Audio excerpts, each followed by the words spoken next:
নমস্কার বন্ধুরা, মল্লিকা কিচেনে এই যে গাছ থেকে কাঁচা টমেটো নিয়ে এসেছি। এই টমেটোর একটি রেসিপি বানাবো। আপনারা কিন্তু শুরু থেকে শেষ পর্যন্ত আমার সঙ্গে থাকবেন এবং রেসিপিটি যদি ভালো লেগে থাকে অবশ্যই লাইক করবেন, শেয়ার করবেন, সাবস্ক্রাইব করবেন আর পাশে থাকা বেল আইকনটি প্রেস করবেন। এবার আমি টমেটোগুলোকে প্রথমে ধুয়ে নেব, ধুয়ে টুকরো টুকরো করে কেটে নিচ্ছি। এবারে কড়াতে আমি কিছুটা তেল দিয়ে দিয়েছি। তেলটা গরম হয়ে গেছে, সরিষার তেল দিয়েছি। এবার আমি ছোট ছোট বাটা মাছগুলো ভাজা করে নিচ্ছি।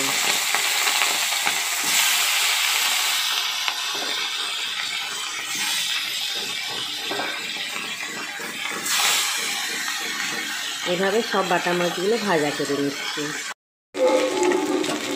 মাছগুলো ভাজা হয়ে গেছে, এবার নামিয়ে নিচ্ছি। ওই মাছ ভাজার কড়াতেই আমি আবার 2 চামচ তেল দিয়ে দিয়েছি। তেলটা গরমও হয়ে গেছে। এবার 5 ফোড়ন আর শুকনো লঙ্কা তেলের উপরে দিয়ে দিলাম।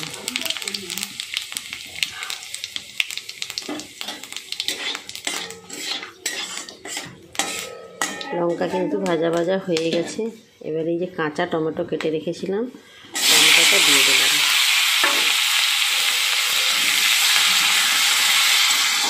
ভালো করে একটু নাড়াচাড়া করে নিচ্ছি।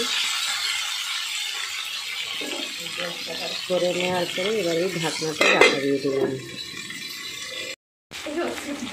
ঢাকনাটা খুলে নিয়েছি। টমেটোগুলো অনেক কিন্তু একদম মজে গেছে বলতে গেলে।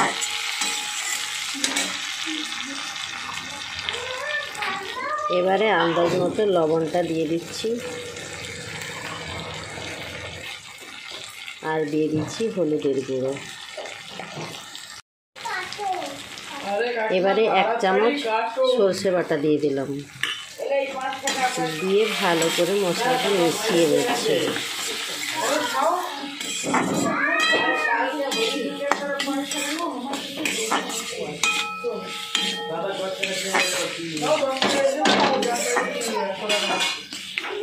মেশানো হয়ে গেছে। এবারে আমি অল্প করে জল ঢেলে দিচ্ছি। এবারে আন্দাজ মতো জলটা ঢেলে দিলাম। ঢেলে দিয়ে আমি এবার একটা আবার ঢাকনা চাপা দিয়ে দিচ্ছি।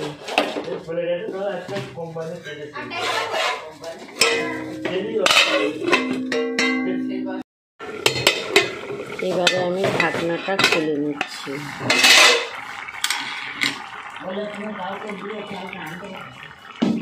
এবারে ভেজে রাখা বাটা মাছগুলো দিয়ে দিলাম।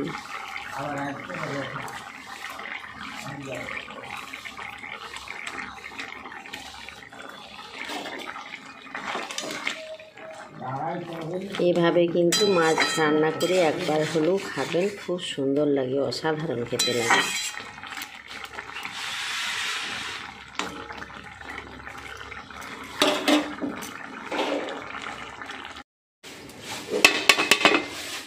এবার আমি ঢাকনাটা খুলে নিচ্ছি।